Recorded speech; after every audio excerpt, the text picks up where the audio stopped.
Next movie is Friday the 13th, the final chapter, an immoral and reprehensible piece of trash that sold more tickets on its opening weekend than any other movie so far in 1984, and that is a very, very depressing commentary. With its iconic kung fu dance sequence from Crispin Glover and starring a young, bespectacled Corey Feldman and his monster mask fetish, its doublemint twins, and its machete face slide, 1984's Friday the 13th, the final chapter, may be the definitive Friday the 13th.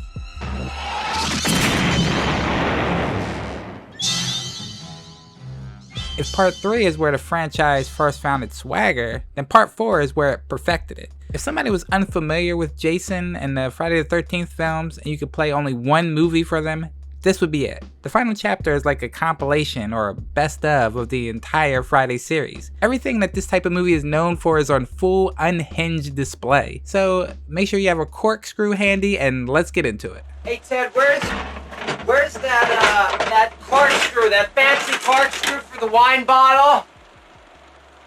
Ted? Part 1, The End of Jason. The decision by Friday's studio, Paramount, to end the series after the final chapter was influenced by several factors, both financial and reputational. By the time Friday the 13th Part 4 was in production, the franchise had already produced 3 films in quick succession in 1980, 1981, 1982. While each entry was profitable, the formula was becoming repetitive. A group of teenagers get slaughtered with one survivor left standing. Paramount and some others within the production team felt that the series had run its course creatively. The concern was that continuing the series might lead to diminishing returns as audiences grew tired of the same formula. These movies were also critically panned to a relentless degree, which we'll get into much more later in the video. Paramount, as a major Hollywood studio, was concerned about the negative impact this could have on its overall reputation. There was a feeling that continuing to produce such films might tarnish the studio's image. Hi, girls. Thanks for waiting. So they were going to go out with one last hurrah. Thus, Friday the 13th, the final chapter came about. Then, the film made over $30 million at the box office, and Paramount reconsidered their anti-Jason Voorhees stand. Part 2, The Plot. The film begins with a recap of the previous 3 films, setting up Jason as an unstoppable killing machine. The recap transitions into the immediate aftermath of Friday Part 3, where Jason's body is taken to a morgue. And this the guys believe in the wet stuff? Yeah. This time he got 7 kids and 3 bikers. This time they got him. Jason spontaneously revives and escapes from the cold storage at the hospital, murdering the coroner with a hacksaw and gutting the nurse with a scalpel. We now pivot to a new group of youngsters who are renting a lakeside cabin for a weekend of partying.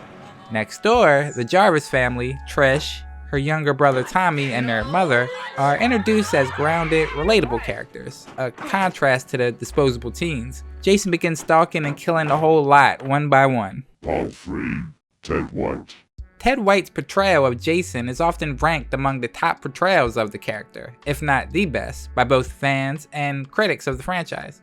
As a veteran stuntman, White brought a brutal physicality to the role, portraying Jason as a relentless, almost primal force of nature. His performance is intense, with Jason moving swiftly and decisively, making him feel more dangerous and terrifying than in previous installments. White also added a layer of cunning to Jason, making him seem more like a calculating hunter rather than a mindless killer. Part 4, Tommy Jarvis.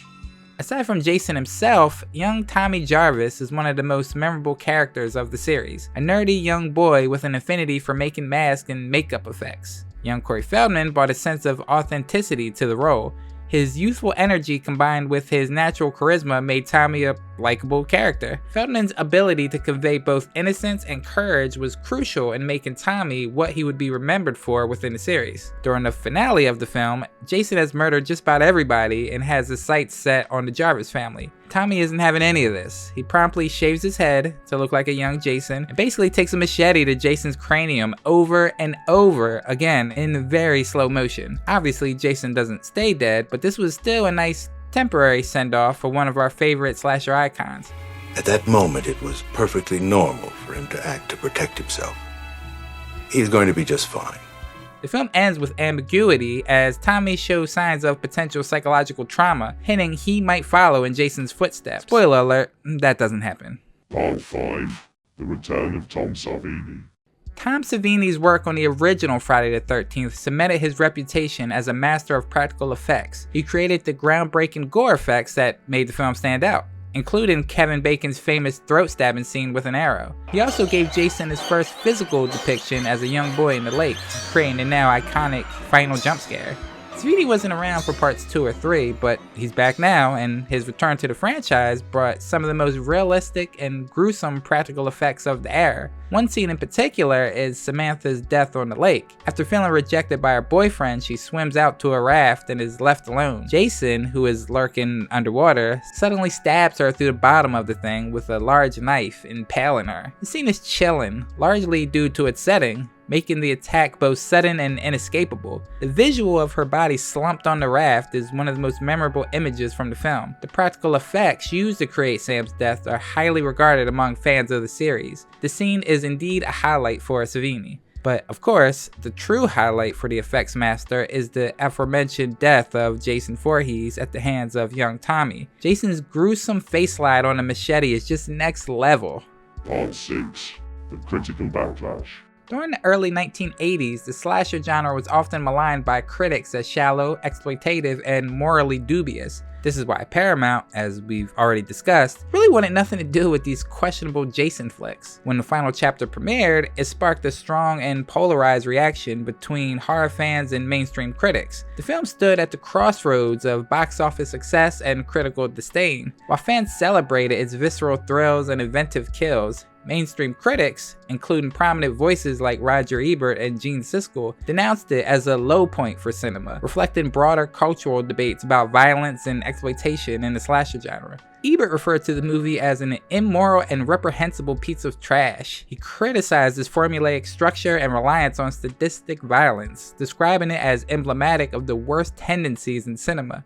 His review implied a moral critique of both the filmmakers and the audience, us. Friday the 13th, the final chapter, is 90 minutes of teenagers being strangled, stabbed, impaled, chopped up, and mutilated. That's all this movie is just mindless, bloody violence. While critics lambasted the film, it resonated strongly with its target demographic. Fans embraced it as a thrilling, gore-filled entry that delivered on its promises. Today, the film's legacy stands as a testament to the enduring appeal of horror and its ability to thrive despite critical disdain. The last chapter isn't the most unique or gimmicky of the Friday the 13th movies, but it distinguishes itself by doing the fundamentals perfectly. Simply put, it's straight up the most well-made of any of these movies. But what say you? How do you feel about the last chapter? Is it the pinnacle of the series? Is it kind of overrated? Underrated, maybe? Share your thoughts in the comment section below. The sickest thing is, this isn't the final chapter, that's just an advertising gimmick. The ending clearly sets up a sequel, and what I want to know is, I wonder if they're going to be heartless and cynical enough to make the sequel, because why not? They've already taken the bucket to the cesspool 4 times for this sludge. I think the people who made this movie ought to be ashamed of them.